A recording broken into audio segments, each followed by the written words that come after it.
Pulsar গাড়ির ইঞ্জিনের মালামাল পরিষ্কার হয়ে গেছে। এখন দেখেন কি অবস্থা ছিল, জর্জরিত ছিল ময়লায়, মোবিল ঠিকমতো পাল্টাতো না, এই জন্য এই সমস্যাটা হয়েছে।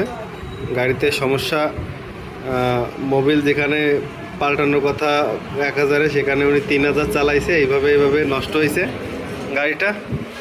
এখন আমরা ইঞ্জিনটা সেট করব সুন্দর করে। ক্রাঙ্কটা নতুন লাগানো হয়েছে, ক্লাচ বাটি এগুলো সব নতুন।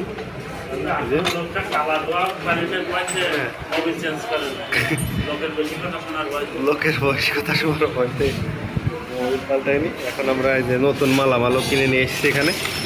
এই যে সিলিন্ডার, শ্যাম কোম্পানির সিলিন্ডার, অরিজিনাল সিলিন্ডার লাগাবো।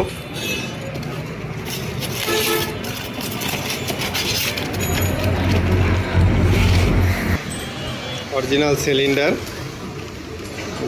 সিলিন্ডারটাও নতুন লাগিয়ে দেব। বিভিন্ন ধরনের জিনিসপাতি, বেয়ারিং এগুলো নিয়ে আসা হয়েছে, সব ধীরে ধীরে লাগাবো।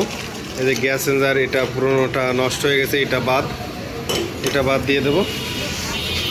এখন আমরা সেট করার জন্য এই ইঞ্জিন বান্ধা কাঠ নিয়ে